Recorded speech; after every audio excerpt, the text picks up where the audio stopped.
வணக்கம். தமிழகத்தின் காலை நேர பிரதான செய்திகளோடு இணைந்து கொள்ளும் நான் மதுஸ்ரீ மகேந்திரன். விரிவான செய்திகளுக்கு செல்லும் என்பதாக முதலில் தலைப்புச் செய்திகள். மலையக மக்களுக்காய் கைகோர்ப்போம், அனுர தரப்பு அழைப்பு. அடுக்கடுக்காக கொழும்பில் நடத்தப்படும் கொலைகளின் பின்னணியில் முக்கிய புள்ளி. உலக தமிழர் பண்பாட்டு இயக்கத்தின் 14வது மாநாடு கிளிநொச்சியில். ஈழத்தமிழர்களுக்கு ஆபத்தாகும் வட்டுவாகல் பாலம். பாலஸ்தீனியர்களை வெளியேற்றும் டிரம்பின் திட்டம், அரபு உலகிலிருந்து கடும் எதிர்ப்பு. அனுர அரசு என்னை கைது செய்தாலும் ஆச்சரியப்பட வேண்டாம், நாமல் கடும் சீற்றம்.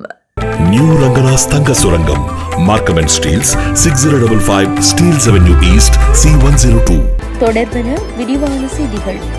200 வருட மலையகத்தின் வரலாற்றை கொண்டு தமிழ் மக்களாகி நாம் ஏனைய சமூகங்களுடன் ஒப்பிடுகின்ற போது பல வருட காலமாக பின்னோக்கியிருக்கின்றோம் என பிரதி அமைச்சர் சுந்தரலிங்கம் பிரதீப் தெரிவித்துள்ளார்.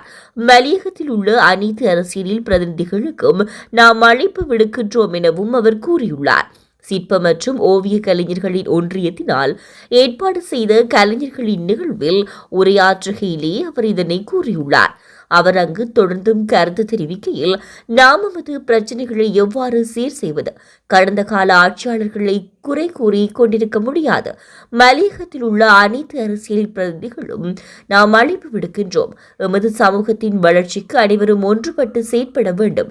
தேசிய மக்கள் சக்தி அரசு மக்களின் அரசு, இது உழைக்கும் மக்களின் அரசு. ஆகவே உழைக்கும் மக்களின் குறைகளை கண்டறிந்துள்ளது. வெகு விரைவில் மக்களின் பிரச்சனைகள் கட்டம் கட்டமாக தீர்க்கப்படும் என்றார்.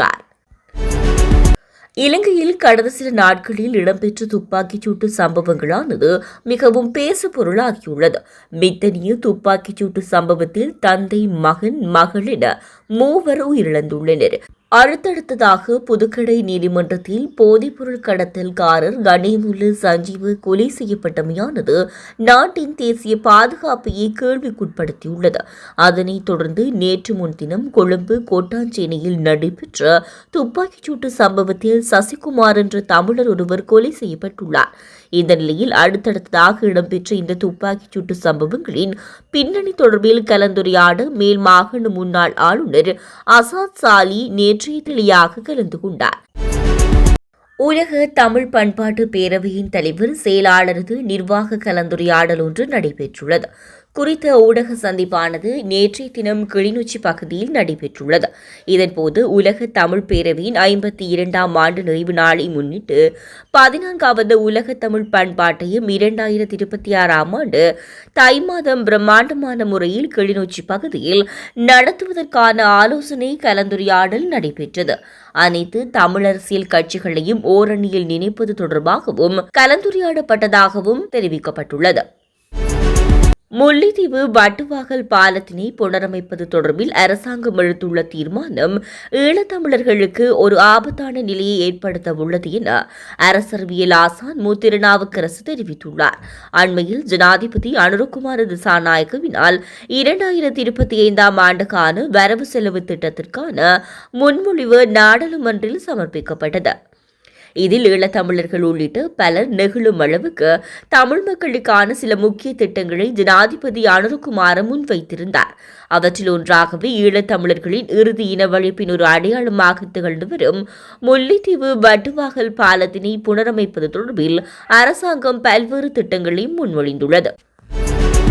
இன்றைய அரசாங்கத்தின் முக்கிய பணி எனது குடும்பத்தினரை குற்றம் சாட்டுவதாகும். நாளை நான் கைது செய்யப்பட்டாலும் யாரும் ஆச்சரியப்பட வேண்டியதில்லை என்று ஸ்ரீலங்கா பொதுஜன பெரமுனவின் தேசிய அமைப்பாளர் நாடாளுமன்ற உறுப்பினர் நாமல் ராஜபக்ஷ நேற்று காலை களுத்துறையில் தெரிவித்தார். களுத்துறையில் உள்ள வரலாற்று சிறப்புமிக்க போதிமரத்துக்கு அருகில் ஸ்ரீலங்கா பொதுஜன பெரமுனவின் கிராமத்துக்கு கிராமம் களுத்துறை மாவட்ட நிகழ்ச்சி திட்டத்தை தொடங்கி வைத்து உரையாற்றும் போதே அவர் இந்த கருத்தை வெளியிட்டார். மேலும் தனது கருத்துக்களை தெரிவித்த நாமல் ராஜபக்ஷ, தேசிய மக்கள் சக்தி கட்சியில் உள்ள அனைத்து உறுப்பினர்களும் அரசாங்கமும் இணைந்து செயற்பட வேண்டும். நாங்கள் எங்கள் கிராமத்துக்கு கிராமம் திட்டத்தை நாடு முழுவதும் எடுத்துச் சென்று கட்சியை சுற்றி மக்களை ஒன்றிணைக்கின்றோம். வரவிருக்கும் உள்ளூராட்சி மன்ற தேர்தல்களுக்கு கிராமங்களால் ஏற்றுக்கொள்ளப்பட்ட ஒரு வேட்பாளர் குழுவை முன்வைப்போம் என்று நம்புகிறோம். அன்று நாம் தினமும் செய்திகளை பார்த்தபோது நாட்டில் வளர்ச்சி திட்டங்கள், அடிக்கல் நாட்டுதல், பதவியேற்பு விழாக்கள் ஆகியவற்றை பார்த்தோம். இன்று செய்திகளை பார்க்கும்போது மக்கள் பயப்படுகின்றார்கள். வளர்ச்சிக்கு பதிலாக துப்பாக்கிச் சூட்டை பார்க்கின்றோம். அன்று நாடு முழுவதும் வேலை செய்யும் இடமாக மாறியிருந்தது. இன்று மக்கள் மரண பயத்தை உணர்கின்றார்கள். கடந்த காலத்தை விமர்சிப்பதற்கு பதிலாக அரசாங்கம் இந்த கேள்விகளுக்கான பதில்களை தேட வேண்டும். உலகின் மிக கொடூரமான பயங்கரவாத வடிவத்தை ஒழிப்பதில் ஜனாதிபதி மஹிந்த ராஜபக்ஷ வெற்றி பெற்றார். இந்த அரசாங்கம் செய்வதெல்லாம் முந்தைய அரசாங்கங்களை விமர்சிப்பதுதான் என்றார். காசா பகுதியின் எதிர்காலம் குறித்து அமெரிக்க ஜனாதிபதி டொனால்டு டிரம்பின் அறிக்கைக்கு எதிர்ப்பு தெரிவிக்க 7 அரபு நாடுகளின் தலைவர்கள் சவுதி அரேபியாவின் ரியாத்தில் ஒன்று கூடியுள்ளதாக வெளிநாட்டு ஊடகங்கள் செய்தி வெளியிட்டுள்ளன. அண்டை நாடுகளில் பாலஸ்தீனியர்களை குடியேற்றுவதன் மூலம் காசா பகுதியை ஆக்கிரமிக்கும் அமெரிக்க திட்டத்தை நிராகரிப்பதற்கான சமீபத்திய கூட்டம் நடத்தப்பட்டதாகவும் அரபு தலைவர்கள் காசா பகுதியில் பாலஸ்தீன அரசுக்கு ஆதரவை வெளிப்படுத்தியுள்ளதாகவும் வெளிநாட்டு ஊடகங்கள் மேலும் தெரிவிக்கின்றன. மார்ச் மாதம் 4ஆம் தேதி எகிப்தின் கெய்ரோவில் நடைபெறும் அரபு லீக் கூட்டத்தில் விவாதத்தின் முடிவுகள் முன்வைக்க திட்டமிட்டுள்ளதாகவும் தெரிவிக்கப்பட்டுள்ளது. இத்துடன் தமிழாரத்தின் காலை நேர பிரதான செய்திகள் நிறைவடைகின்றன. தமிழாரம் செய்திகளை யூடியூப் சேனல் வழியாக பார்வையிட முடிவதுடன் www.tamalaram.news என்ற இணையதளம் மூலமாகவும் பார்வையிட முடியும். தொடர்ந்தும் தமிழாரம் செய்திகளோடு இணைந்திருங்கள். வணக்கம்.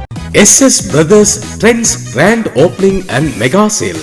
கனடா மண்ணில் தமிழர்களின் மத்தியில் ஆண்களின் நவநாகரிக ஆடைகளின் தெரிவாக 8/2/2025 அன்று இம்மாதம் சனிக்கிழமை மார்னிங் சைட் அவென்யூ யூனிட் 9 கோலாகலமாக திறந்து வைக்கப்பட இருக்கின்றது SS Brothers Trends.